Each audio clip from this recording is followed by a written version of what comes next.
Hey everyone, I'm Megyn Kelly. Welcome to the Megyn Kelly Show. We begin today with the Johnny Depp Amber Heard defamation trial, which is now in day 3 of deliberations. The jury's meeting right now.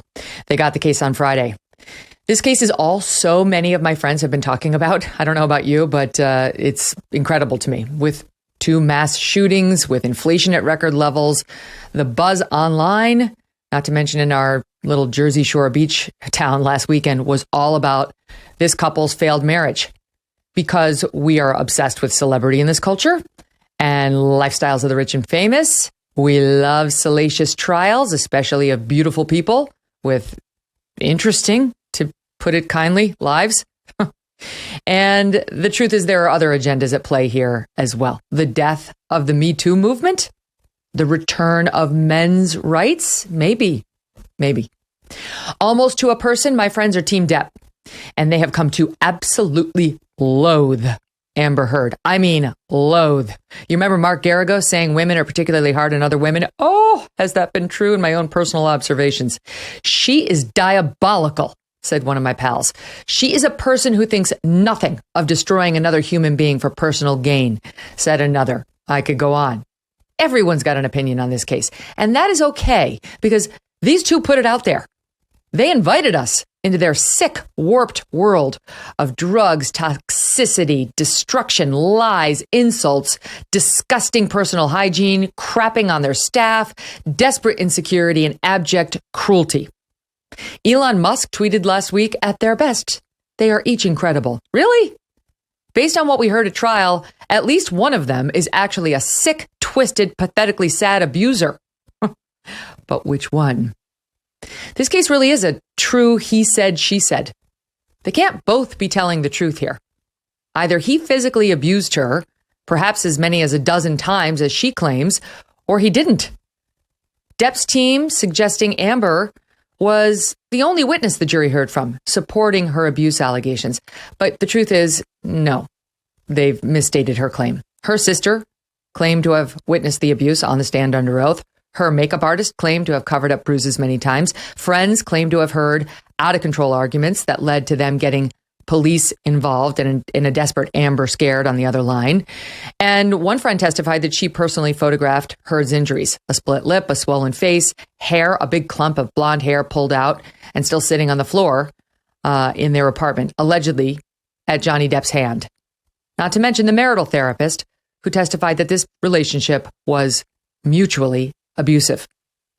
Amber produced those photographs, all of which Johnny Depp challenged with expert testimony suggesting they had been doctored, or pointing to other photos Depp's team did, taken after these alleged beatings, featuring a glowing, picture-perfect Heard.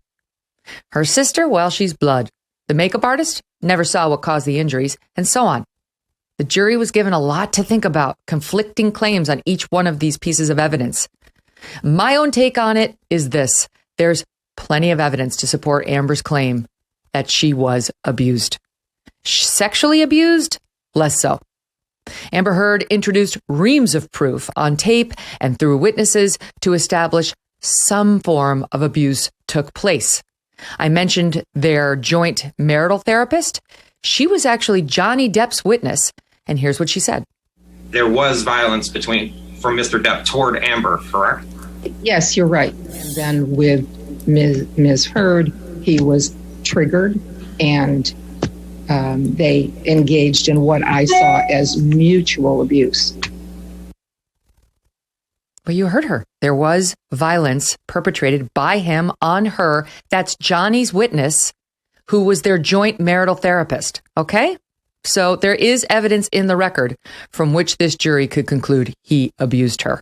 That has nothing to do with Amber's on-stand testimonial. There are tapes of him insulting her, berating her, destroying property around her. That's abuse. It's not the exact physical or sexual abuse that she claims took place, not on tape, but it's certainly enough to justify at least 2 of the 3 statements that he's now suing her over, which appeared in a first-person Amber Heard op-ed in the Washington Post in 2018, declaring that she had faced domestic abuse. Now, interestingly, on Tuesday, The jury had a question about that op-ed and the verdict form, potentially very telling. Their question focused on the first of 3 statements from Heard's op-ed that Depp now claims were defamatory. The statement they asked about was the headline of that piece. Quote, Amber Heard, I spoke up against sexual violence and faced our culture's wrath. That has to change, end quote. The jury is asked on the verdict form if they believe this statement is false, a prerequisite to finding that it is defamatory. Truth is an absolute defense to any defamation claim. If it's true, there's no claim. They wanted to know if they were being asked if just the headline was false or if the entire op-ed was false. The judge told them on this particular question, the only issue was whether the headline was false. There are 2 other questions that get to Heard's more general claims about being, quote, a public figure representing domestic abuse. Now, it's always dicey to try to read jury questions since we have no idea what's going through their heads, and you can easily get embarrassed on this. But I'll go out on a limb and say this is a bad sign for Ms. Heard. If the jury believed her entire op-ed, headline and body together, why would they send out this question? If they believe she was a victim of sexual violence, as the headline says, and of domestic abuse more broadly, as the body of the op-ed claims, why would they need to draw a distinction between the 2? Why wouldn't they just check the boxes? No, this headline was not false. No, neither was the body of her piece. It seems to me they have doubts, at least about her sexual violence claims. Not ideal for her. As for her counterclaim, it's not going anywhere. Her lawyer's statement in closing argument that Heard didn't even really want the $100 million she's countersuing for spoke volumes. She basically just gave the jury permission to let it slip away. We didn't mean it. We're not really here for the money. We're here to make his case go away so Amber can, quote, get her life back. Whatever happens legally, there is zero doubt that this case was a PR win for Johnny Depp. He had been painted as a wife beater by a media that rushed to canonize Amber Heard. He lost business, so he said, his reputation certainly, and was publicly humiliated. And at a minimum, we now know that Amber Heard, while painting herself as a victim, failed to tell the Washington Post and the rest of us the whole story, her hand in it, her own behavior. And it's tough to deny that Johnny Depp benefited by bringing it all out into the open. I believe Amber was abused by Johnny Depp. I believe Johnny Depp was abused by her, too. I watched her testimony and some of it rang true to me. But I also observed her tell many obvious lies while under oath. So many, in fact, that if I were a juror, I could not rule in her favor. Just a few examples, and these are my opinion. She lied when she told the UK court that she had donated the $7 million divorce settlement he gave her to charity. Depp's lawyers did an admirable job of exposing that, and Amber Heard was visibly uncomfortable on the stand when she tried to suggest that a pledge to donate was the same thing as donating. What did you do with that money? $7 million in total was donated to, I split it between the ACLU and Children's Hospital of Los Angeles. As of today, you have not paid $3.5 million of your own money to the ACLU. Yes or no? I have not yet.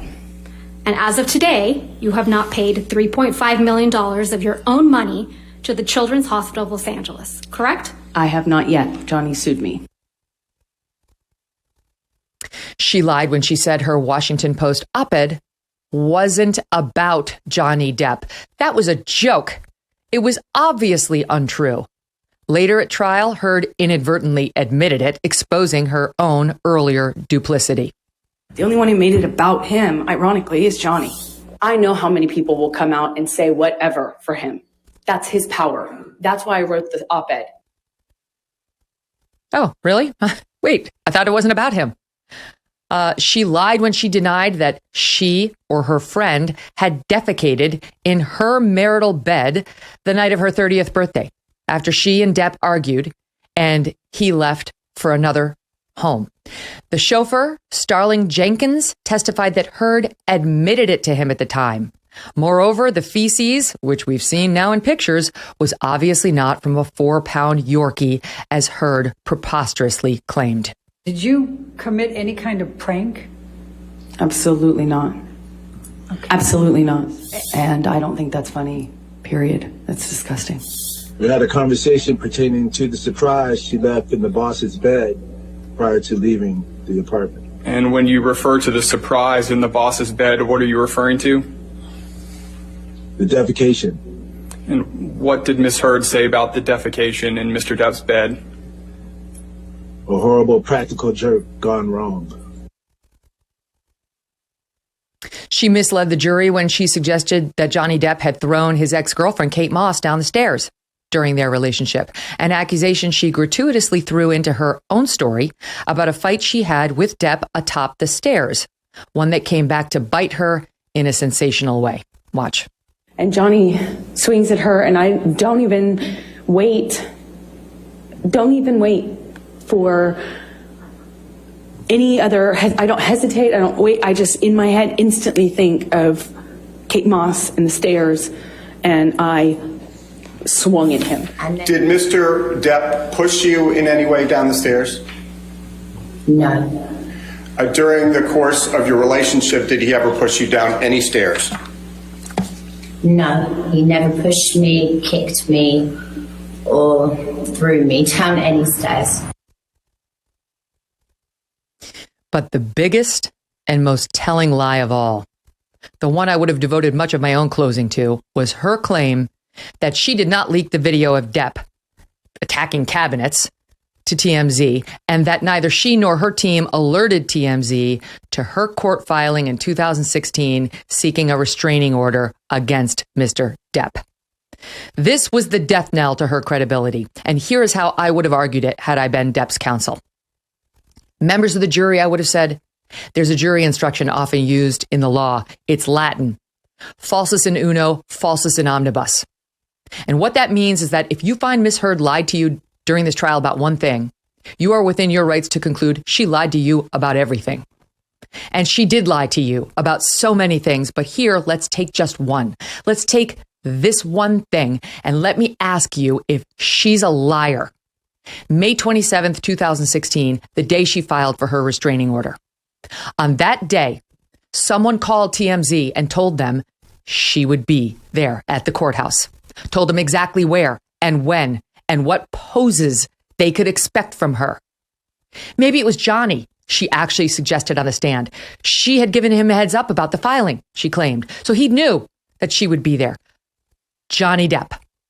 He called the tabloid press to alert them to the fact that his wife was about to publicly call him an abuser?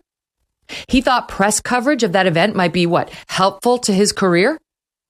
And what about the pose to show off the alleged bruise that was promised to TMZ?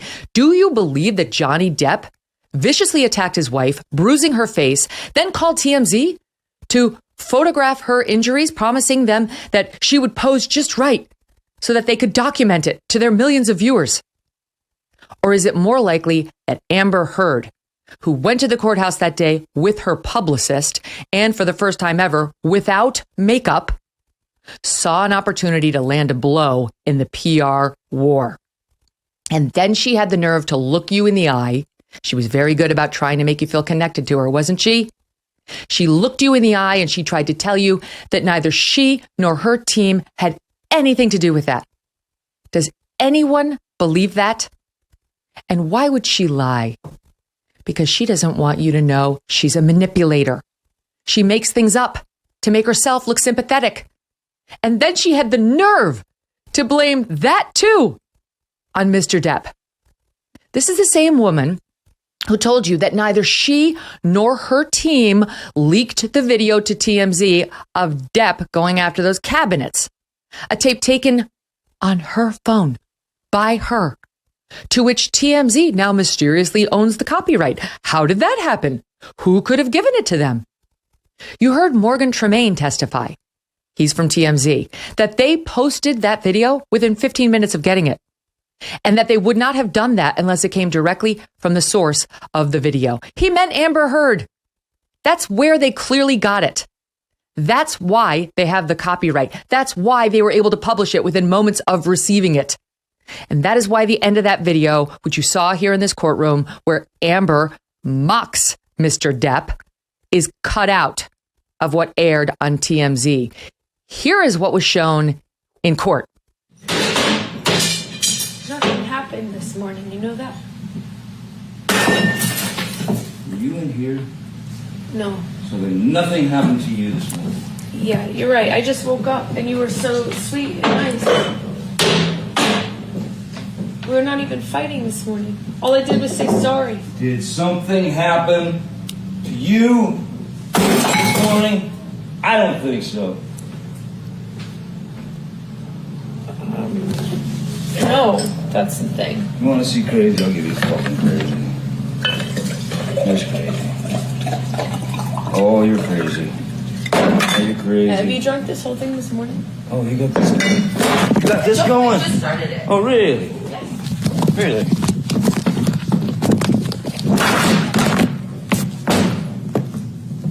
See that shit on me, No, motherfucker? I didn't. You were smashing shit. Oh, bye. Ass.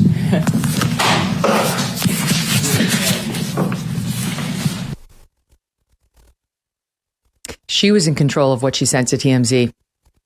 The one in this courtroom, she had to produce the entire thing. Even that last part where she was kind of smirking might have made her look a little bad.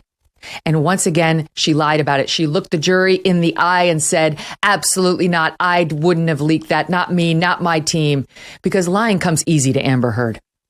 And so while you may struggle with whether to believe her claims of abuse, not one of which is documented on her infamous videos, not one of which is backed up by her even saying on the tapes she loved so much to record, Johnny, you've hit me many times. Johnny, you've abused me. Johnny, why do you hit me so often? That's not on there. While you may nonetheless still say, I think he did something to her, she is not credible enough for you to find that it is more probable than not that he did. She has destroyed her own credibility and her own case with her lies about critical facts. Falsus in uno, falsus in omnibus. Amber Heard is a liar. That's what I would have argued. And it's a shame, in a way. It's a shame. She's undermined her own substantive claims of abuse with her perfidy. She's made it harder for other women bringing these claims to prevail because this trial is so public and the skepticism it generated will come back to haunt someone with less power and less privilege. And it was unnecessary. She could have owned all of these things and admitted to doing dumb things and fighting the PR war in the only way her team knew how, but said, look, none of that changes what he did to me. The fact that she couldn't own any part of it is telling, and it's disturbing, and it's a definite red flag. Finally, a word in her defense. Johnny Depp's star power is the third party in this case. He has used it deftly from the start to the finish. And he has the courtroom and even the nation in the palm of his hand right now. He is a megawatt A-list star of the first order, and he's asking us to like him. He's coming almost on bended knee, asking us to believe him, to trust him, to understand and empathize with him. It's very rare for a celebrity of that magnitude to be so open about their childhood trauma, their marital drama, and so on. Celebrity remains intoxicating to most Americans. It's having a powerful effect on many here, and you can see it in the throngs of fans who wait for him each day and who hashtag for him online. Yes, she's famous too, but she's not even close to in his league. And it worries me because he's also very rich. He's hired 9 lawyers from a great firm to go after her. He has a great PR team too. She fired hers mid-trial and for good reason. And it hasn't been lost on me that most women would be totally outmatched by this kind of money, power, fame, and influence on the other side of the courtroom. She's uptight, he's loose. She's torqued, he's collegial. He cracks jokes, she's not really in a joking mood. He is winning the likability battle, which can be tough for women, especially beautiful, rich ones like Amber. And yet, this is not a likability contest. It's not supposed to be. Nor is this supposed to be about the Me Too movement writ large. Some people see it that way, celebrate it that way. But this is about Johnny Depp and Amber Heard, not you and the bullshit claim lodged against you, not Brett Kavanaugh and the bullshit claims lodged against him. Johnny and Amber. And on that front, a few points. Believe all women always has been a load of crap. But the truth is that most women, and the studies show this, do not actually lie about abuse. Most do tell the truth, even though doing so is incredibly hard. Not all, but most. Nor does the absence of other women lining up against Johnny Depp mean he is not an abuser of Amber Heard. An abuser can start later in life and can start with just one woman. His own marital therapist seemed to suggest that's what happened here. He controlled himself for 20 to 30 years, she said, but she triggered him. That's his witness. That he may not have done this to anyone else does not mean he didn't do it to Amber Heard. You may have a son you want vindicated like Johnny Depp wants to be. You may have a daughter who is far from a perfect victim like Miss Heard, but you weren't there. I wasn't there. This case does not mean something did or did not happen to you or someone you love unfairly. This is about a terrible, toxic marriage that never should have happened. In a world, Hollywood, that promises the moon and more often than not delivers drug addiction, insecurity, sadness, rejection, emptiness, meaninglessness, and a valueless life. Look at these two and then hug your spouse, your children.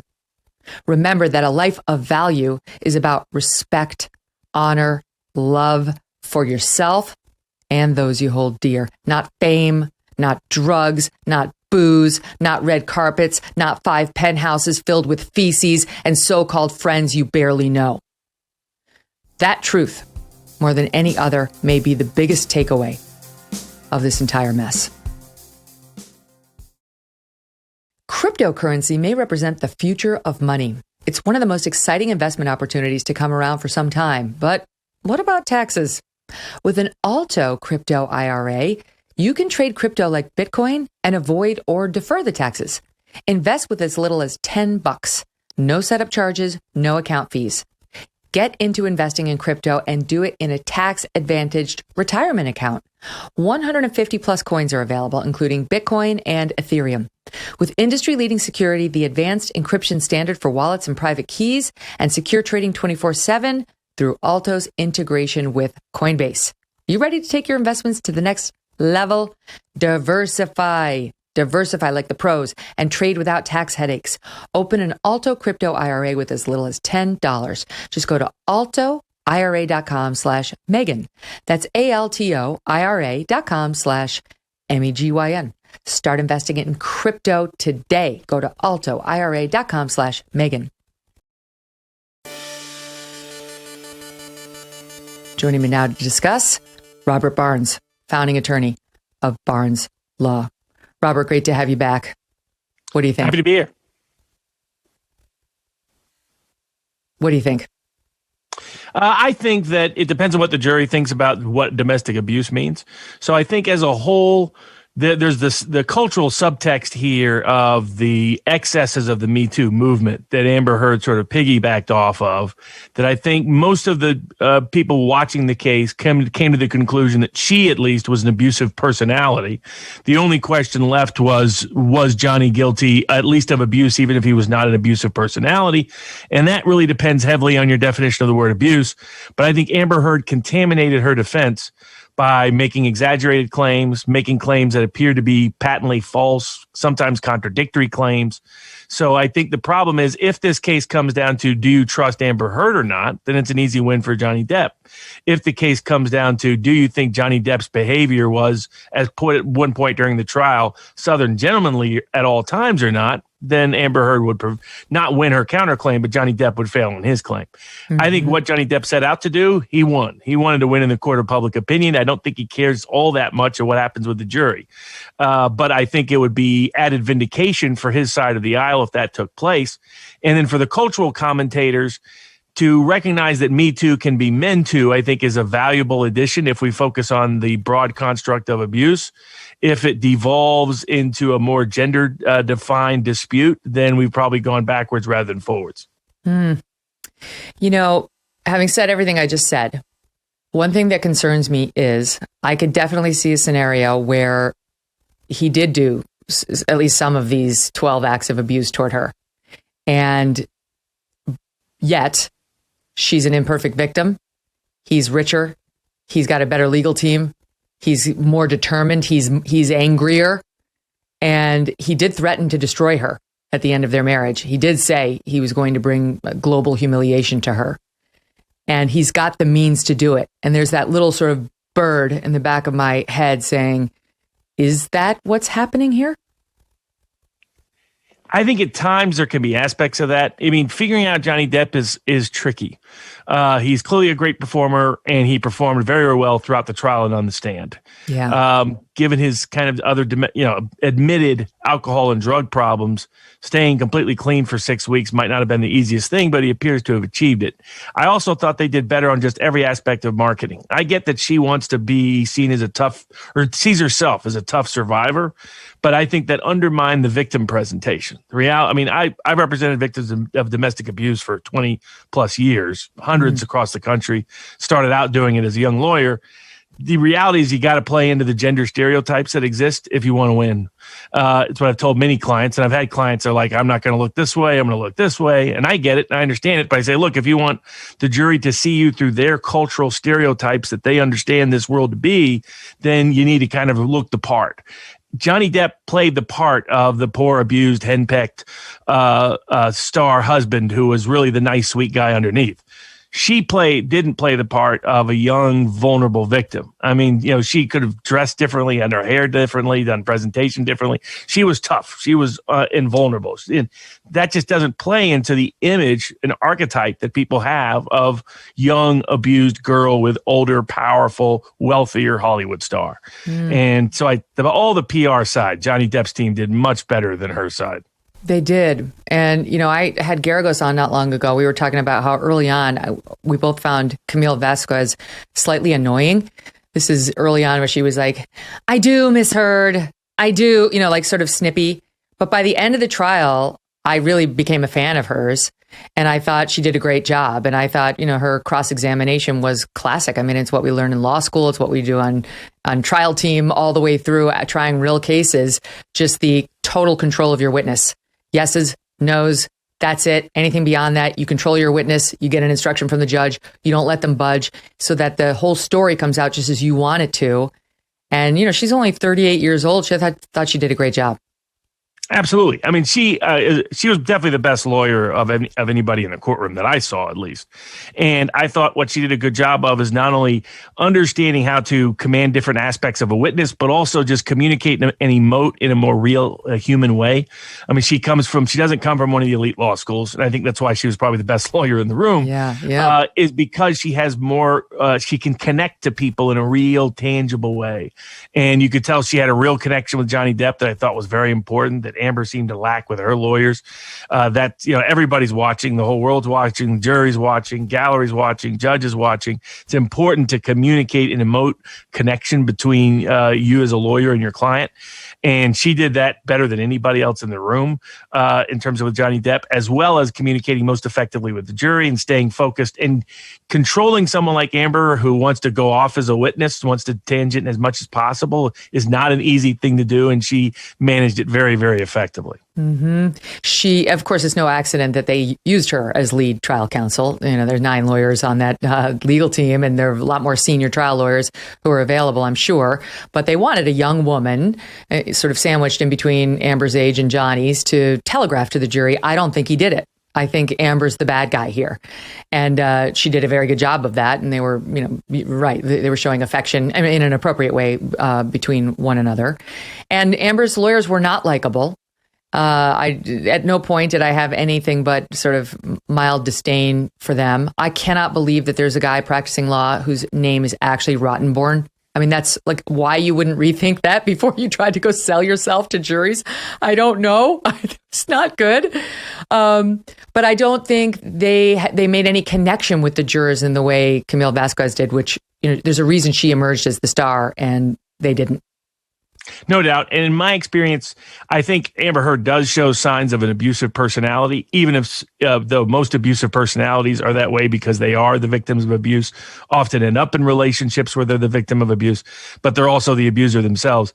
And the thing is, those personality, in my experience, when I knew my client was telling the truth when their ex spouse, partner, whatever it may have been, picked a certain lawyer. Because certain abusers just flock to certain kinds of lawyers.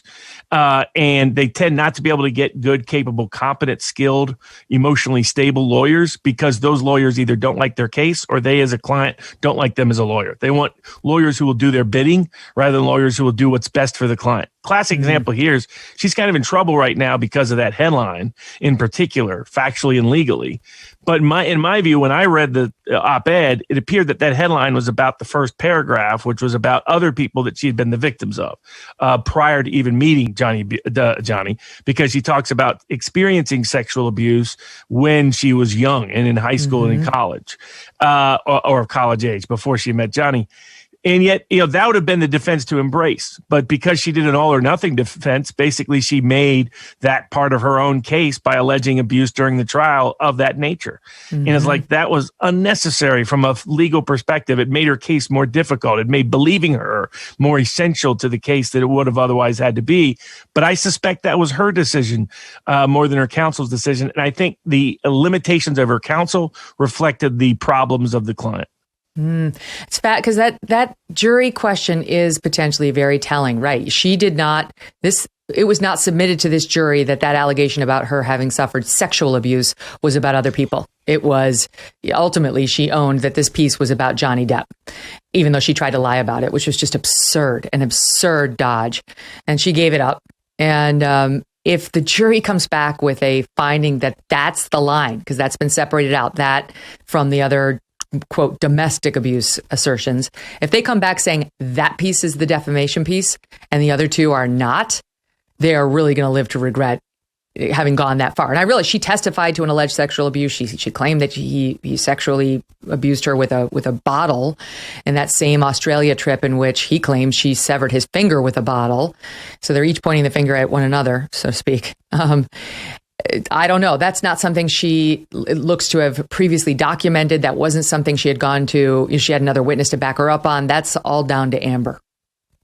Yeah, when I had clients that tended to exaggerate and tended to tell stories that were just a little over the top, it was usually a sign that there was problems with the client's story in general. And I would say out of 1 out of 10 clients that I've had, ended up making up stories. Most women who came, almost all of my clients were women. Most of them, now this was in the physical abuse context. Emotional abuse only slowly did the court systems recognize as being part of the abuse issues related to the Violence Against Women's Act and orders of protection and so forth. But the nature of it was just too much. And I think she had a tendency to tell stories that were too much. And either she just overrode her lawyers or her lawyers didn't say, okay, even if that happened, that's going to sound less credible to the jury than, say, this version of abuse. And I think it was a mistake of her to just go all or nothing. You have to believe everything I said or nothing I said. Yes, he was the worst person ever. Every worst story imaginable. He not only went off the res, he went off the res completely in his form of behavior. And then little things like, okay, he's hitting me a lot when he's got rings on. Do you think about what that would look like physically, whether that's something that could be covered up by makeup or not? So, there were things she hadn't thought through. I think that there was behaviors by Johnny Depp that are pretty hard to defend. I mean, some of the things he said in texts and whatnot, pretty hard to defend. Texts are the worst. Yes. And if I'd been them, I would have only focused on that. If I was her lawyer, I probably would have advised her not to even testify unless she had to, because she's clearly someone who can't help herself. She got caught. Like when she admitted she really wrote it about Johnny was because she was under cross and didn't like where the cross was going. And people who are making up stories tend to always add a sentence that they just can't help themselves. 100%. And she did that repeatedly to her detriment. And he didn't. That's the other thing. He didn't. I would happily have done a list of the lies Johnny Depp got caught in. You know, it's not like I have no dog in this hunt. You know, I'll see where the jury takes us. But he didn't get caught in lies. She did. And so, you know, like I said, it really undermined her entire story. And I agree with what you said on that, too. She did say on the tapes at one point that he put a cigarette out on her. And that, to me, Robert, was the closest she got on those tapes, which I said in my talking points memo. She loved those tapes. She was constantly taping him. Why isn't there, other than that, why isn't there one of her saying, Johnny, you punched me in the face several times. Johnny, you slapped me over the wino forever. Why is there no documentation of any of that? That is one of the questions I remain with. If this really happened and she was so pro videotape happy, why isn't that on there? I mean, I think there's two interpretations. Generally, in my experience, when my client accused someone of abuse that had no history of it prior, it was a red flag. Wasn't a guarantee the person didn't do it, that the person didn't snap, that something didn't get triggered in this context, but it was usually a red flag because generally speaking, abusers have a long history of it because it's deeply rooted in their psychology and their psychopathology. I mean, it's their fear actually that's driving them. They think they're trying to quell their fear when they're being violent towards their spouse. And if you get inside their head, you feel it. People would be surprised, but you feel bad for them because they're tortured minds, totally tortured minds. And it comes from abuse when they're young. But I thought, you know, the absence of proof with the absence of a history tells me that her story is likely not true about the physical abuse. But the other possibility, what became clear throughout the trial, is she sees herself as a survivor. And I think I have no doubts now that she was the victim of bad abuse from a young age and probably repeated abuse by the time she was in her teens. I think some of the stories she was telling about physical abuse were true, just not necessarily true about Johnny Depp.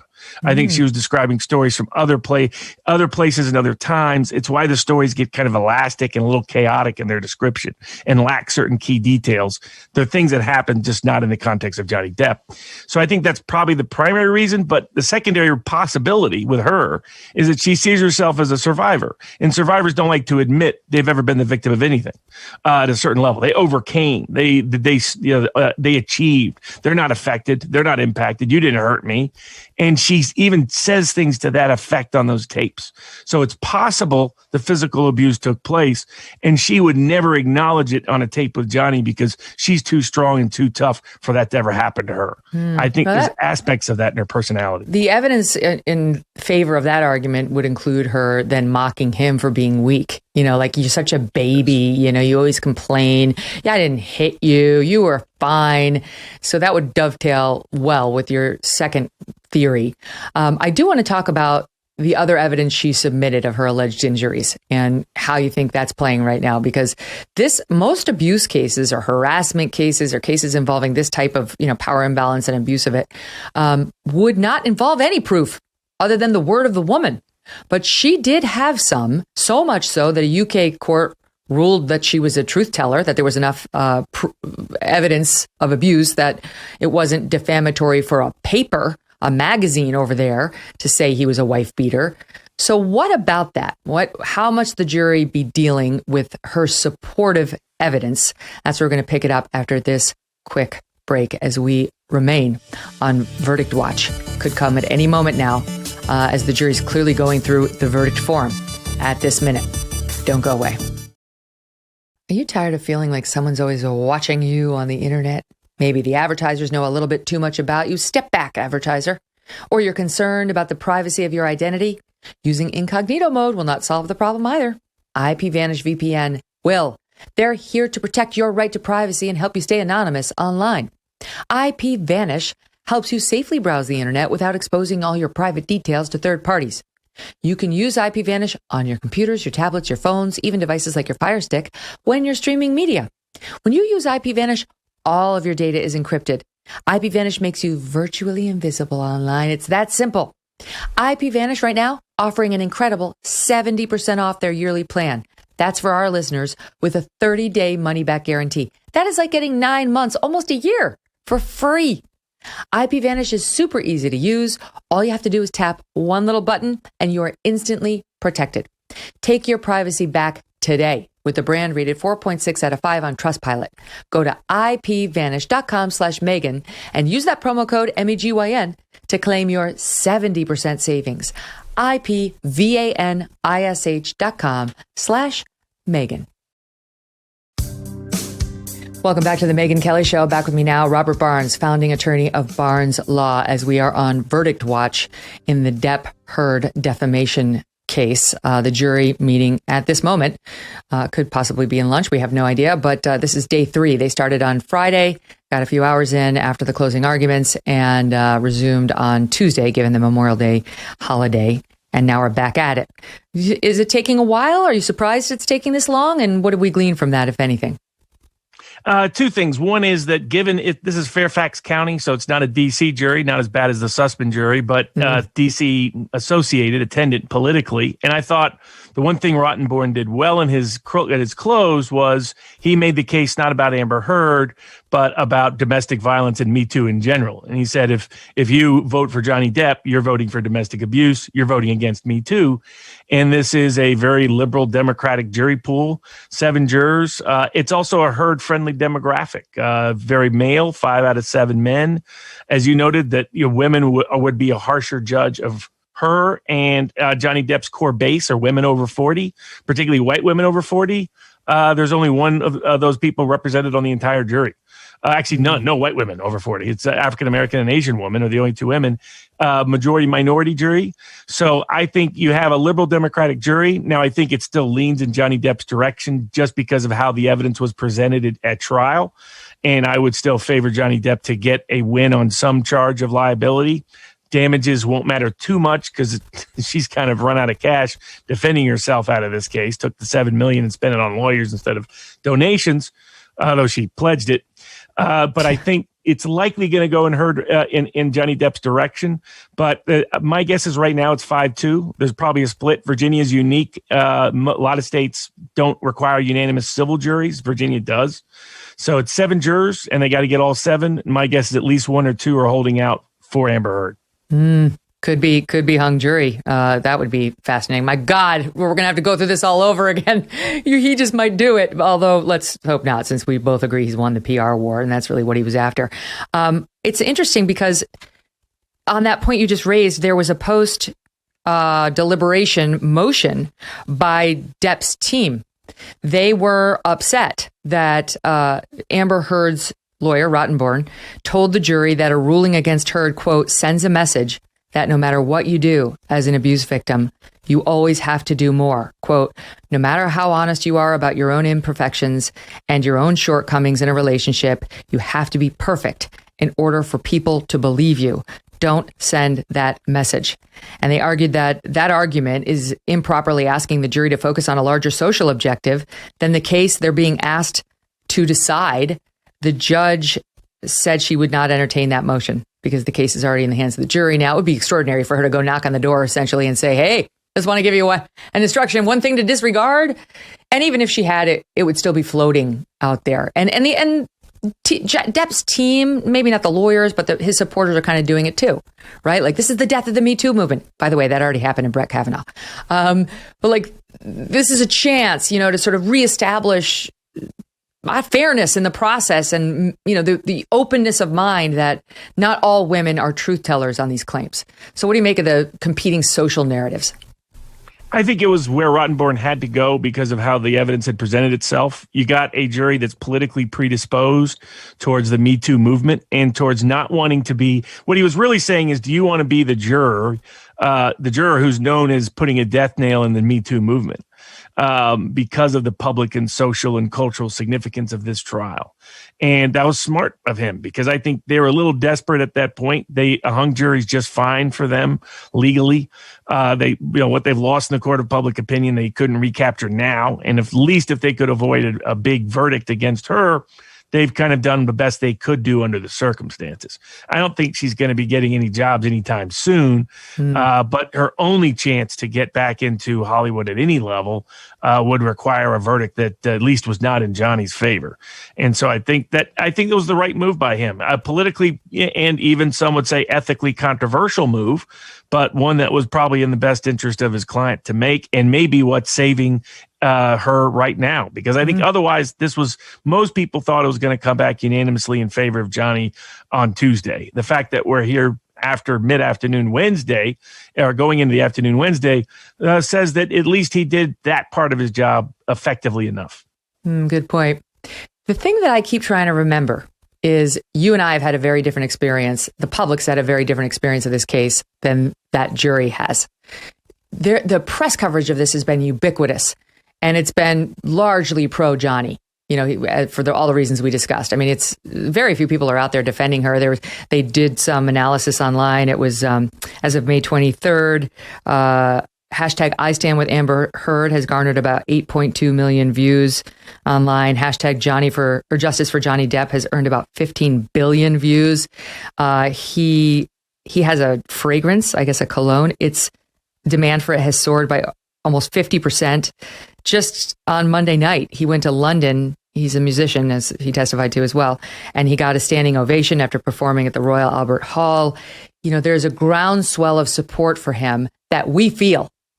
But the jury probably doesn't. They've been instructed to stay away from media. I mean, they're human, but most people would understand you don't talk to the jurors while they're walking around over Memorial Day weekend about the case they're trying. And I think most people try to do their civic duty by not engaging in discussions. They're certainly not supposed to be Googling anything So they really may be just deciding what is true about the linear presentation this judge allowed them to experience. And that's how people like you and I can go wrong, because our experience is much more vast than theirs. Yeah, and what I tell people, like a lot of people were trying to read the jury. There were tons of people watching the jury and thought this meant this and that meant that.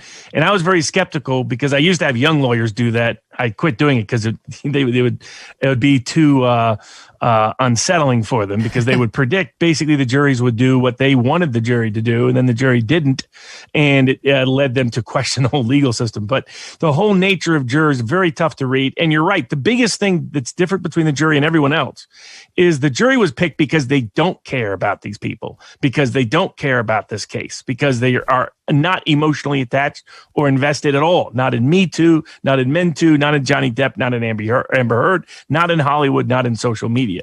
And so consequently, they can have a radically different view than everyone else in the courtroom because they're not attached, not invested, not involved. And that's how they often surprise people. And in a case like this, where you've got clearly a lot of damaging evidence, most of it against Amber Heard, but at least some of it against Johnny Depp, it'd be very easy for a jury to just say, screw it, no, nothing for nobody, everybody go home, or for the jury to just hang because they saw the case radically differently, because they are, as a unit, seeing the case completely differently than, frankly, everyone else is. Mm-hmm. I'll correct myself grammatically. People like you and me, those things bother me. They stick in my craw. Let's talk for a minute about the photos before we wrap, because most abuse victims don't have that. So the fact that she had any photos of herself looking bruised, or, the one friend testified she took the one photo of what appeared to be something on Amber's lip, her face red, a mark on her cheek, and big clumps of hair on the floor that clearly looked to be Amber's. And she took a picture of her skull too, showing like what looked like missing hair. And then she went on James Corden the next night and looked amazing, a great point for the defense. But his attempt to deal with a lot of this was to say at least some of them had been manipulated. He had an expert who testified as submitted. They could never have been sort of dealt with in this one program if they hadn't been manipulated. In other words, they had some data on them, some metadata that showed they went through an editing function before they were submitted. Anyway, how did that wash, do you think? She made a massive tactical error by adding on the other allegations. Because what happened is, if she had just presented these stories that were consistent with these photos, those photos become powerful evidence. By saying, hey, look, I have photos when I got hurt, and then saying he did things like make me walk on glass and all these other brutal forms of attack, and was hitting my head and bashing it and strangling my neck and all these other much more extravagant allegations, then the jury says, well, why aren't there photos of that? Why aren't there photos of your feet being cut up if you were actually having to walk all over glass? Why aren't there photos of other things, given some of the extreme physical injury you're describing, of him punching you repeatedly with all his rings on? So that's where she would have been smart to focus on, what physical evidence do I have of physical abuse? Only confirm that. don't confirm. She herself said that she had memory issues and the rest, so she could sort of black that out if she wanted to on those grounds. And if she'd focused on that, the photos would have become strong. What happened is the photos almost become impeaching evidence because she doesn't have photos of the more dramatic physical violence that she alleges against Johnny. Mm-hmm. All right, so need a quick answer, 10 seconds ideally or less. What's your prediction for how it's going to go? I won't hold it against you. The odds are that Amber Heard does not lose. I'm betting that she does. Verdict for Johnny, 7 figures or more. Wow. Robert Barnes putting it out there. Always a pleasure. Thank you so much for your insightful analysis. Happy to be here. And now we wait. Now we wait for a verdict. Could come at any point. If we get it during the show, obviously we will bring it to you live. All right. Now, when we're coming back, we're bringing you an important story that I've been dying to talk to you about. It involves fossil fuels and climate change, and a guest who says not only do you not need to worry about fossil fuels, you should be celebrating them, that they are the answer in a lot of ways to what is ailing humanity. How about that? Okay, we'll go there. And don't forget, you can find The Megyn Kelly Show live on SiriusXM Triumph Channel 111 every weekday at noon East. The full video show and clips by subscribing to our YouTube channel, youtube.com/Megyn Kelly. Some of those photos and so on, the evidence that we discussed will be there if you check it out later. If you prefer an audio podcast, follow, download on Apple, Spotify, Pandora, Stitcher, or wherever you get your podcast for free. And there you will get our full archives with more than 330 shows. Don't go away. Are the high fuel costs putting a damper on your summer vacation plans? From higher prices at the pump to a jump in airfare, it's getting more expensive to get away for a week. And the surveys show the vast majority of Americans are worried about this. But what if you could soak up those vacation vibes without even having to leave your property? You can. Get a Michael Phelps swim spa by Master Spas. Whether you want to stay close to home this summer or you just want to extend your break, a Michael Phelps swim spa by Master Spas can transform your backyard into an oasis. It's an oasis. It's a gym. It's a spa. It's a source of fun. It combines all the benefits of a pool with the therapy of a hot tub. It's going to reinvent family time. You will love it. Your family and friends will too. Michael Phelps swim spas by Master Spas come in a variety of sizes to complement almost any yard, even if it's a small backyard. And since it's heated, you can use it year-round in any climate. Michael Phelps swim spas are 100% made in the USA by Master Spas, the world's largest swim spa manufacturer. Go to masterspas.com, put in the promo code MK to save $1,000 on a Michael Phelps swim spa or $500 on a Master Spas hot tub. That's masterspas.com, promo code MK. Welcome back to The Megyn Kelly Show. After experiencing the most expensive Memorial Day travel period on record, fossil fuels are on a lot of people's minds. For decades, climate alarmists have taught us to demonize the very energy sources that allow us to live our lives comfortably, our current administration included. But fossil fuels have found a cheerleader in philosopher, author, and energy expert Alex Epstein. He has been championing fossil fuels for years, even taking his message to the Senate in 2016. Take a listen to Alex butting heads with then Senator Barbara Boxer. Mr. Epstein, are you a scientist? No, philosopher. You're a philosopher? Yes. Okay. Well, this is the Environment and Public Works Committee. I think it's interesting we have a philosopher here talking about an issue. It's to teach you how to think more clearly. Well, you don't have to teach me how to think more clearly. Very few of you would be alive without cheap, plentiful, reliable energy. Everything you're wearing, whatever made it possible for you to get here, is made possible by energy. And it's not just energy in general. You have to produce it cheaply, reliably, scalably, efficiently. And you can talk about, I think that can be done via solar. The way to figure that out is to compete on the free market. But as long as your life is being made possible by the people of the fossil fuel industry, I think you should be grateful. And I think it is a crime, a moral crime, that you are damning anyone by association. How about that? Alex is the author of the new book, Fossil Future: Why Global Human Flourishing Requires More Oil, Coal, and Natural Gas, Not Less. And he is with me now. Alex, I've really been looking forward to this conversation. Thanks for being here. Me too. Great to be here. Well, I'm surprised she didn't say, I'd really appreciate it if you called me Senator. I think I've earned it. She loves to lecture people, Barbara Boxer. Okay, but lecture her you did, because you happen to know a lot more about this subject than most people. And not only are you defending fossil fuels, like they served a purpose, it's fine, don't demonize them, we're going to need to use them. You celebrate them and say they're the answer. Because this is from your book, where you say, I'm going to try to persuade you that if you want to make the world a better place, one of the best things you can do is fight for more fossil fuel use, more burning of oil, coal, and natural gas. And then you go on to say, this is going to seem craziest of all, that you think that we will experience higher environmental quality and less danger from climate if we do so. So give me the broad 30,000 foot intro to why you believe that. Well, the first reason I believe this is because it's been happening for 100+ years, that we've been making the world far better using low cost, reliable, scalable energy from fossil fuels, including, most people don't know, we've made our climate far safer. Climate is naturally dynamic and dangerous. Human beings have made it unnaturally safe. And this is very clearly documented. We have data on climate-related disasters and climate-related disaster deaths. So from storms, floods, extreme temperature, everything that's supposedly getting worse, they're documented to be down by 98% over the last 100 years. And they've continued to decline in the last 50 years. As catastrophists have said, we'll have sometimes up to 1 billion deaths from climate-related causes. And so what people don't get is they think of the planet as this perfect, delicate nurturer, and our impact ruins it. Whereas the planet is really a deficient and dangerous place. And to make it an abundant and safe place, including safe from climate, we need a lot of machines, which means we need a lot of low-cost, reliable energy. And fossil fuels have been, and I argue will be, by far the most scalable way of doing that in the coming decades. Mm-hmm.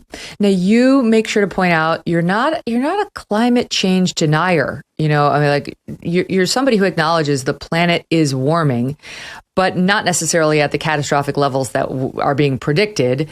And that I don't know, would you say it's not something we need to worry about, or would you just say it's just not something we need to catastrophize the way some on the left do? I think you need to just recognize what it is. So yes, when you do anything in life, there are benefits and side effects, and some of those side effects are negative. So when you burn fossil fuels, it's a warming gas and a fertilizing gas. By the way, that part is positive. The warming has positives and negatives. Warming occurs mostly in colder parts of the world where people want it to be warmer, but it can also lead to some increase in heat waves in warmer parts of the world. But the thing that comes along with that are just these enormous benefits, the ability to have modern agriculture, which depends on modern diesel machines and fertilizer, the ability to have modern medical care, the ability to have all of this time to fight, a new virus like COVID-19. So my basic argument is we need to think about fossil fuels in the way we think of prescription drugs. You look at the benefits and the side effects, except the one thing about fossil fuels is they can actually cure their own side effects. So they can make drought worse, hypothetically, but then they can have irrigation and drought relief convoys that make it far better, which is why drought-related deaths are down 99% over the next 100 years. So I'm okay, and I'm totally okay and on board with people looking for superior low carbon alternatives. And I'm probably the world's biggest advocate of nuclear, but we should not be sacrificing energy because energy is far more important than climate change. Mm-hmm. And I know you make the point in the book that what we don't realize is that there are 3 billion people out there who are not using really electricity and energy at all in the way that we do here in the Western world, and that what they're using is actually quite terrible for them and for the environment. And so expanding the use of fossil fuels to these people would actually help the world, not hurt it. I mean, one statistic that I find really powerful, which I got from the energy expert Robert Bryce, just looking at the data, is that there are 3 billion people who are using less electricity individually than one of our refrigerators. So you just think about, You have to divide all your electricity into one refrigerator. And as you indicated with environmental quality, 1/3 of the world is burning wood and animal dung for their heating and cooking. So think about what that means for their environment. So imagine them using natural gas, even modern clean coal. It's a total transformation in their environmental quality, also gives them clean water, and then it just allows them to become productive and prosperous. Without energy powering machines, you cannot be productive and prosperous, and therefore the world is not a good place to live. Let's talk about that, because we kind of take these machines for granted, don't we? It's like, I don't know, I'm building a studio right now, and you look out and you see the excavator and you see the dump trucks and you see all these big machines that do what would take men or women probably years to actually do, and they do it in a week. That's related to your argument. How do we power those vehicles? How do, like, the way in which we use fossil fuels goes well beyond what we put in our gas tank. Definitely. I think it's such a crucial point. And before I started in energy, I just didn't think of it, right? I just thought of, I fill up my gas tank and maybe I pay a gas bill and I pay a power bill, at most thinking about that. But the way to think of it is today's world is just completely unnaturally abundant. And everything you see around you, it can exist in this abundance, including the food, by the way, because of machines, because we can use machines to dramatically amplify our abilities and expand. So by amplify, I mean, that's an example of that is a modern combine harvester that can reap and thresh 1,000 times more wheat than the best manual labor. So it turns us into supermen, superwomen. But what it also does is it allows us to do things that no number of human beings can do. For example, we can't get 1,000 of us together and fly, right? We can't move cargo via flight. We need machines to do that. A lot of what computers do, we can't do at all. What an incubator does, that's a really life and death thing I point out in Fossil Future. Like, human beings can't provide that. And so our whole way of life, the whole world we live in as we experience it, depends on these amazing machines. And they are these unsung heroes, as are the people who are producing the fossil fuels that we're choosing to use because they are the lowest cost, most reliable way of powering our machines most of the time.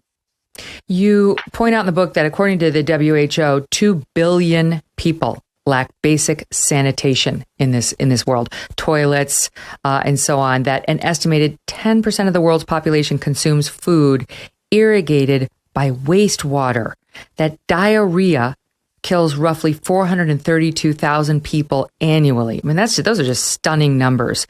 But if you live in the fossil fueled world, you have a very different experience, incredibly clean, incredibly sanitary, yet another thing we take for granted.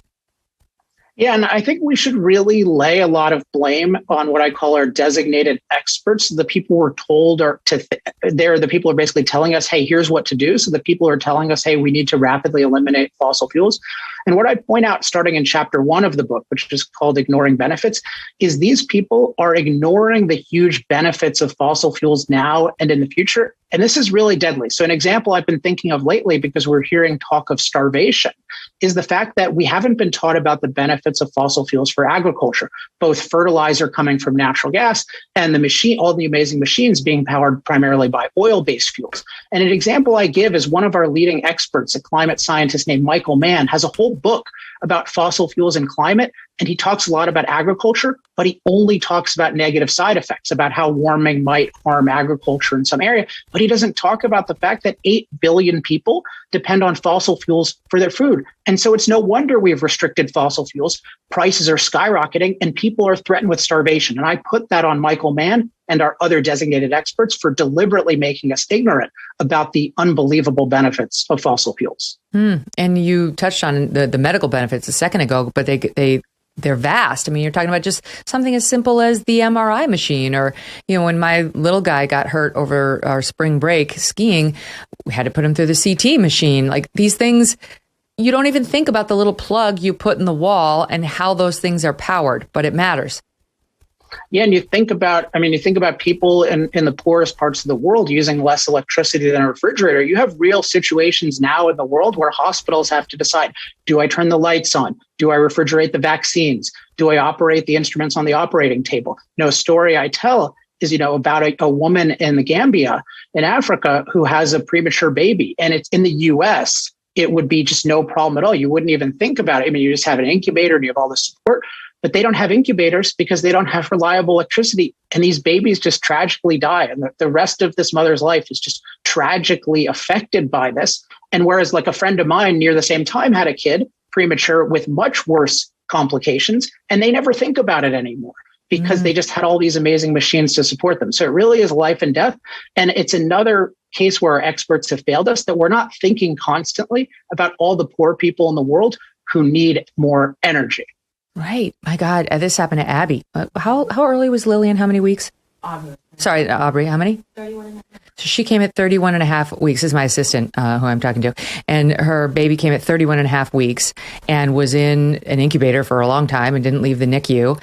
And you're right. You don't even think about it. You just thank God for modern medicine. You're so grateful to the medical technicians for helping you. But there are people living in other parts of the world for whom that would only be a dream.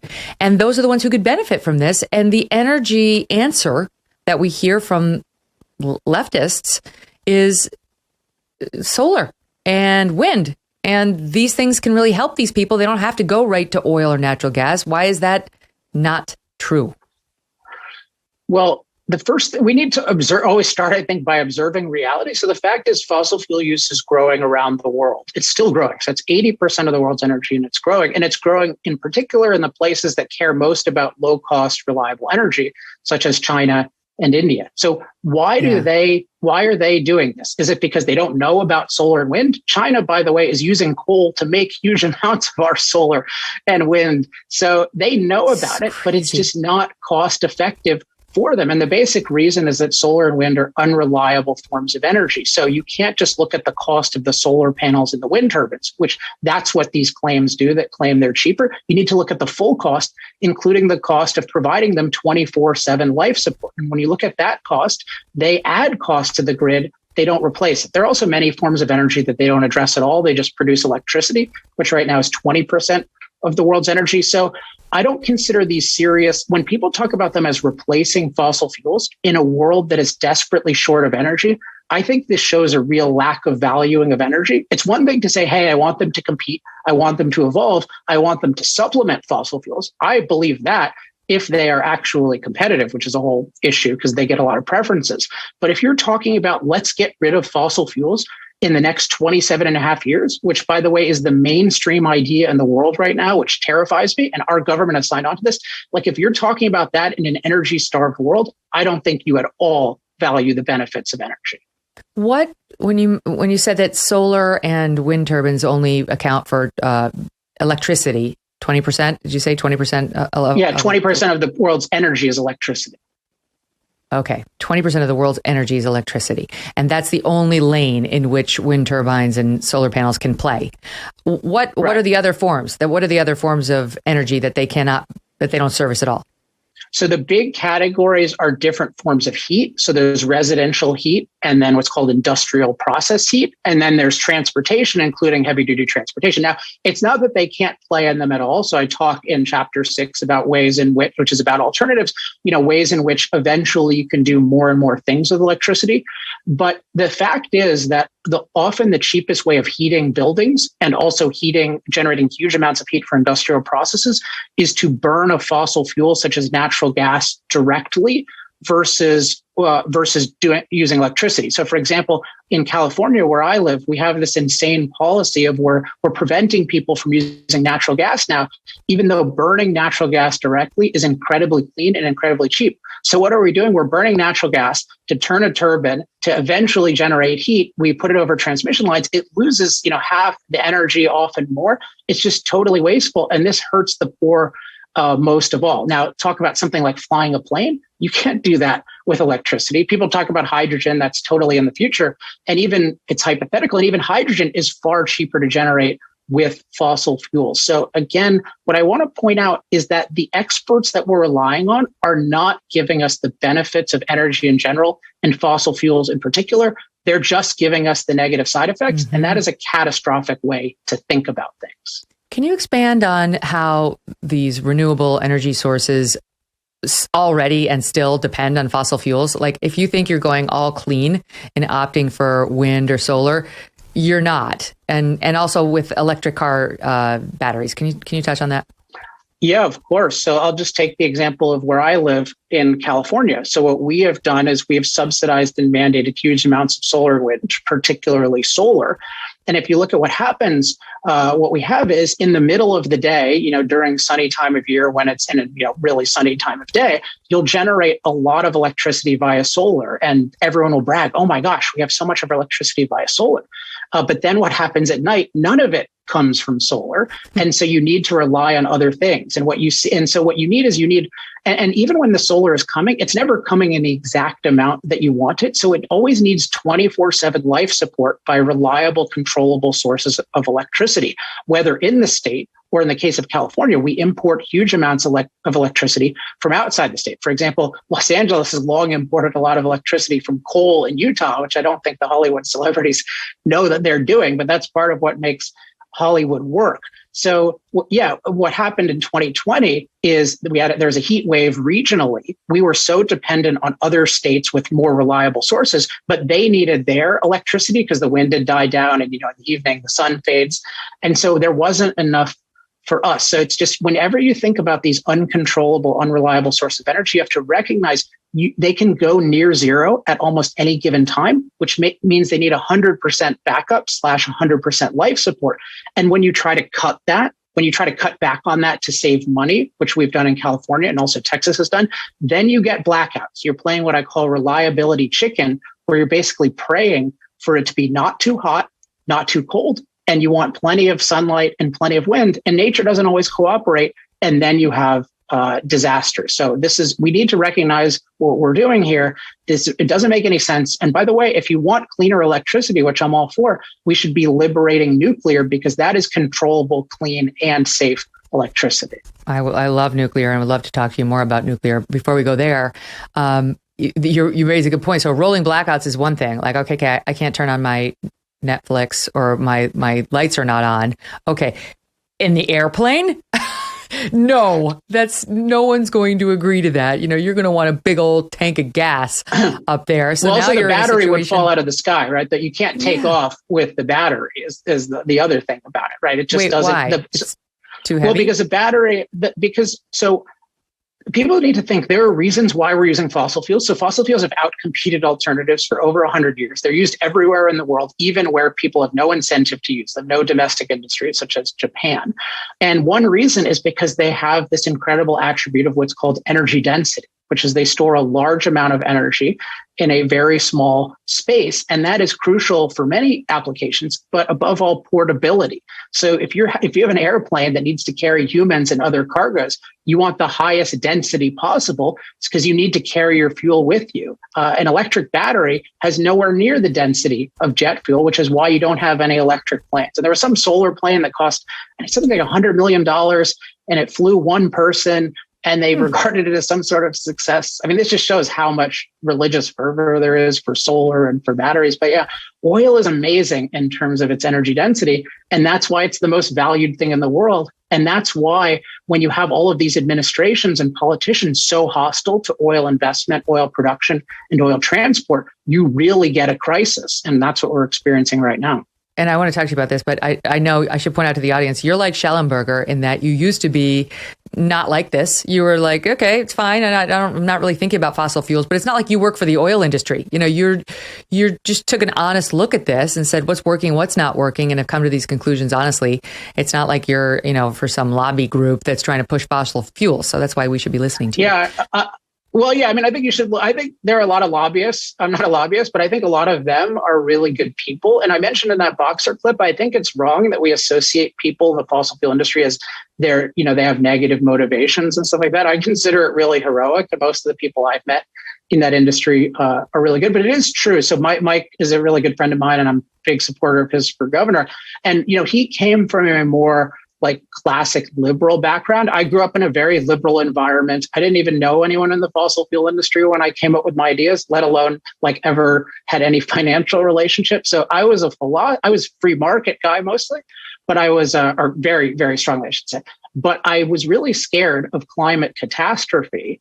But when I started studying this, I realized, oh my gosh, these guys are not looking at the benefits of fossil fuels. That's like you're looking at a polio vaccine and you don't look at the benefits and you only look at the side effects. And it made me really interested in what are the benefits? If we look at this carefully, how big are the benefits? And they're huge. And that's why I came from a liberal environment, Chevy Chase, Maryland, and now I'm the world's biggest champion of fossil fuels. Because I'm once you really look at the full context, it's so beneficial, and we're like killing people and threatening our security by not recognizing these benefits. That's why I spent like 3 years trying to research every nook and cranny and make it clear, because I do think it's existential, and I think people are thinking of it backwards. It's so interesting. And short of, killing people, we're really impacting people on a day-to-day basis here in our own country with, what Joe Biden just essentially admitted was a choice of trying to transition us to renewables while we've got record high gas prices. Here he is on camera actually admitting it. This is from Monday, a press conference following a meeting in Japan. Was it this past Monday? Yeah, it was. Okay, take a listen. Soundbite 11. When it comes to the gas prices, we're going through an incredible transition that is taking place that, God willing, when it's over, we'll be stronger and the world will be stronger and less reliant on fossil fuels when this is over. So it's an incredible transition, and it seems designed. He's trying to get us off of the fossil fuel, breast. I hate that word teat. I can't do it. Right? I mean, that's clearly what he wants, and people are really hurting because of this. Yeah, I mean, incredible is a nice ambiguous word, right? Because it can mean like, oh, it's really good, or it can mean, I can't believe that you thought this was a good idea. So the context here is, again, the world is drastically short of energy. The world needs far more energy. We have to recognize we are uniquely privileged to live in the part of the world that is extremely empowered. There are 6 billion people in the world who use an amount of energy that anyone watching this in the US would consider totally unacceptable. So you have to recognize that fossil fuels are 80% of the world's energy. They're growing because they are uniquely cost effective and will be for the foreseeable future. So when you talk about this energy transition, what it really is it's an energy addition. It's adding solar and wind. Unfortunately, it's been an unreliable and costly energy addition. What we really want is a cost-effective energy addition where we're looking for alternatives, doing things like liberating nuclear, using more natural gas. But when the way this energy transition has been architected, if you want to call it that, is it the primary thing has been restricting fossil fuel use. So look at what Biden did. His first step was, let's shut down a pipeline, a key method of transporting a very valuable form of oil from Canada that our refineries specialize in. And so now we want to get it from Venezuela, right?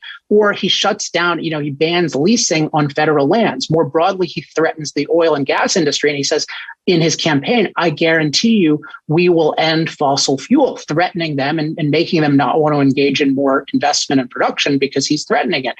And all of this, so notice what he's doing is his transition is destroying the industry that's working, the fossil fuel industry.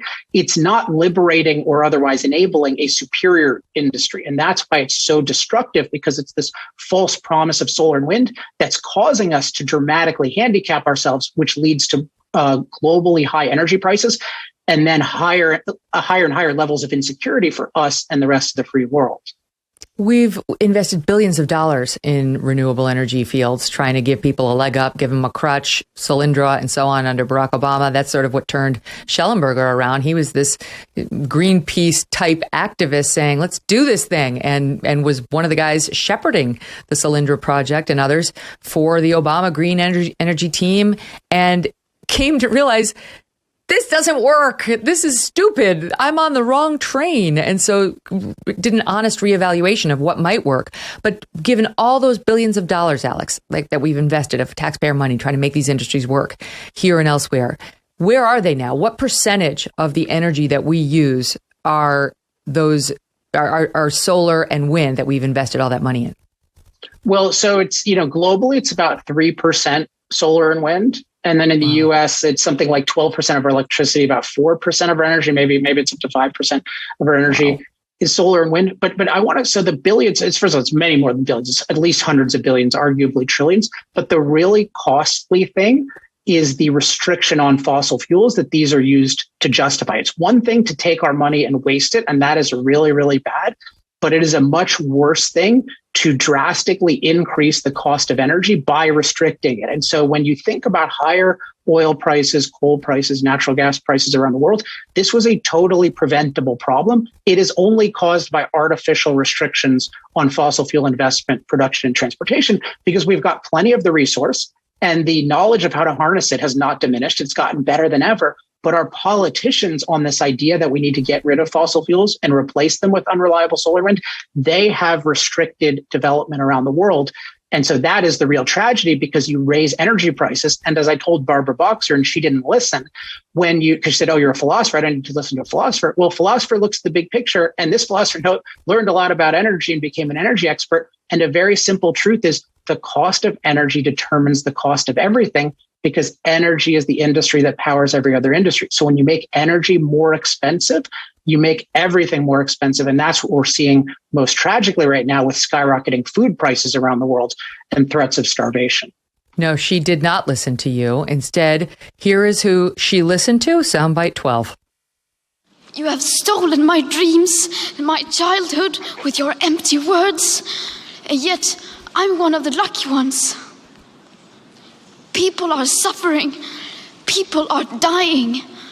Entire ecosystems are collapsing.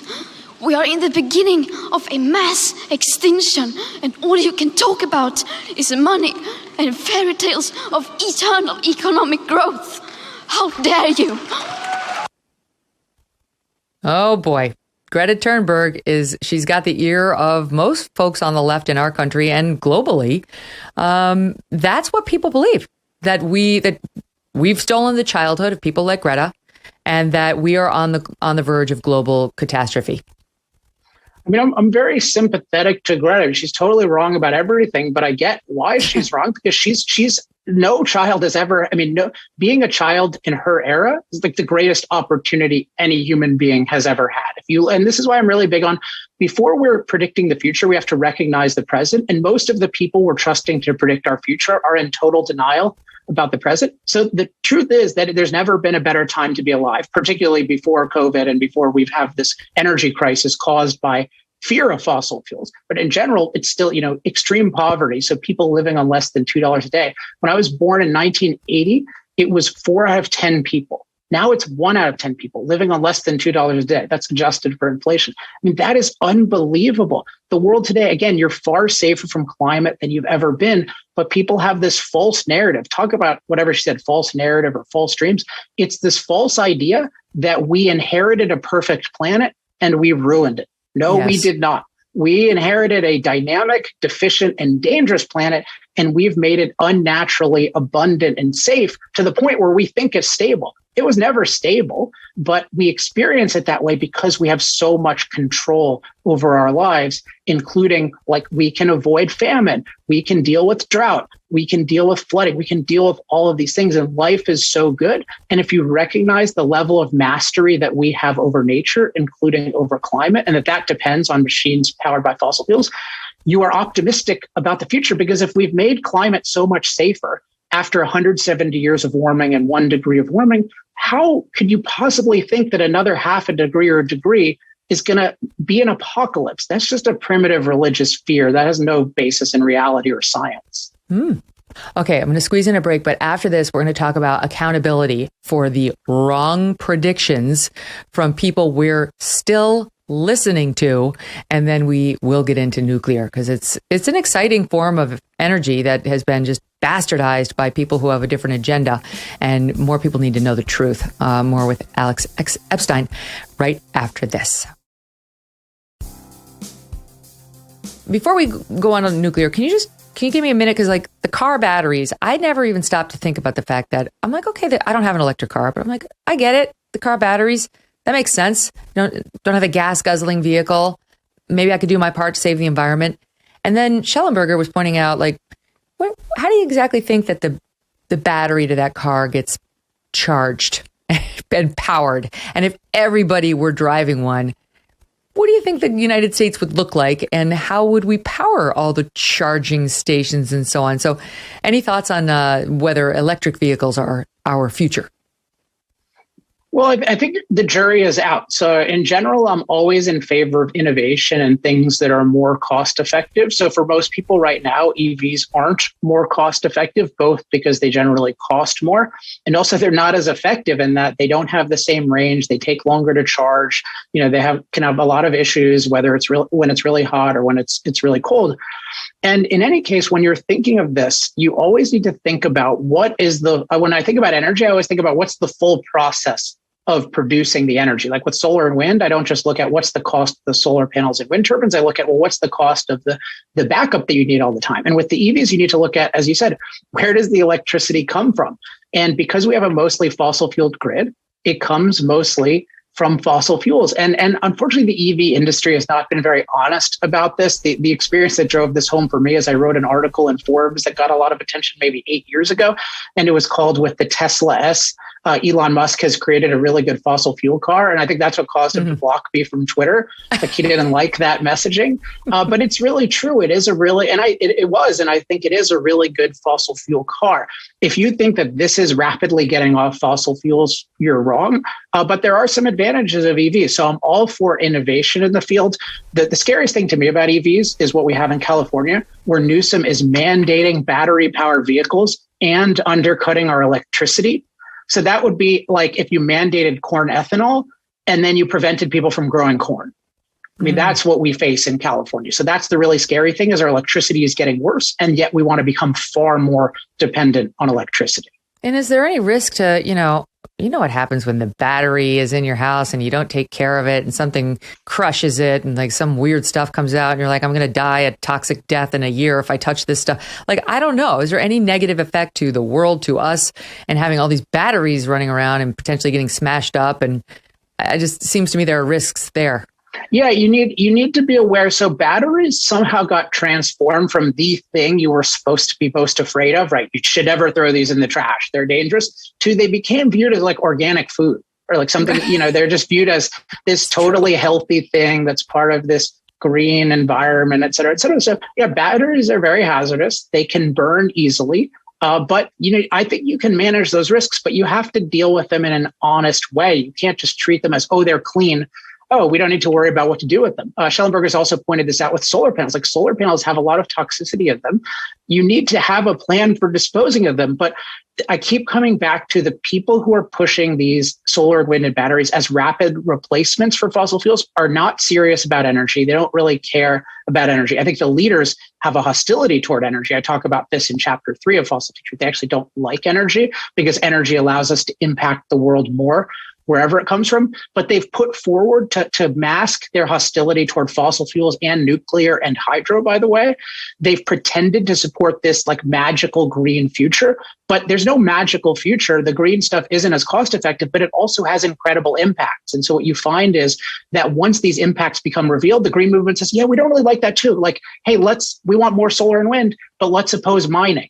Well, all these involve massive amounts of mined material. So it's further proof to me that what we're dealing with is an anti-energy movement that's pretending to be for these fake forms of energy to mask the identity of their hostility toward all forms of cost-effective energy. Well, how do they see us living in the future? I mean, like, how does that end for them? Well, I think it ends with them. It depends on who you mean by them, because I think some people innocently believe this, but I think with some people it ends with them being in control and them feeling superior. I mean, the basic, so my background is philosophy, and I'm really interested in environmental philosophy. And I think that's really what gives me a different perspective. We're taught the environmental philosophy that the planet is perfect and our impact on it is immoral and self-destructive, whereas my philosophy is the planet is imperfect and our impact is very moral and constructive and beneficial, so long as we do it with the principle of advancing human flourishing in mind. So it's good for us to take the naturally dirty and distant water and make it unnaturally clean and local. Like it's good for us to take the naturally dangerous climate and make it unnaturally safe. But because we have this, our leaders have this very deep hostility toward human impact on nature. They really want a dehumanized planet. The leaders do. And you see some of them, I show this in chapter 3 of the book, some of them really want a planet with they say less human impact. But what does that mean? That means less humans. If somebody said to you, hey, Megyn, I want to see a planet with less bear impact, you would say these people hate bears and they want to kill bears. And I think that's ultimately true of a lot of our leaders. And some of them don't realize it, but that's the direction they're moving in, particularly by impoverishing the poorest people in the world by depriving them access to fossil fuels. You know those cults that believe the end of the world is coming and they say like, Judgment Day will be here. And then they pick a date and they're like, December 1st, 1979, it's happening. Mm-hmm. There will be no Earth after that. They're coming back down from outer space to get us or whatever it is. Mm-hmm. Well, it doesn't happen. And weirdly, the cult doesn't dissipate. Somebody who's at the leadership level changes the date and they stay part of the cult. And that's kind of what's happening with these dire environmental predictions, something you spend a good amount of time on in the book. I would love to talk about the specifics, who you think we've been listening to, who's been very, very wrong. But I will just give you the same mashup that we prepared when Schellenberger was on, because I'd love to get your reaction. And you'll recognize the voices that Bill Gates is in there, Greta Thunberg, John Kerry, and others. And what they have been telling us is coming our way long before 2022. Listen. Climate change will kill 5 times as many people per year as the peak of the pandemic by the end of the century. People are suffering. People are dying. Entire ecosystems are collapsing. We are in the beginning of a mass extinction, and all you can talk about is money and fairy tales of eternal economic growth. In 5 years, scientists predict we will have the first ice-free Arctic summer. Millennials and people and Gen Z and all these folks that come after us are looking up, and we're like, the world is going to end in 12 years if we don't address climate change. And animals that can eat grass have very unusual stomachs. They leak natural gas, both out the front and the back. Nobody knows how to get rid of no one knows how to get cows to stop farting. Exactly. But that's another big source of greenhouse gas emissions. Okay, so that was John Kerry in the middle there saying in 2008, so by 2013, that the Arctic would be ice-free. Ice-free, he said.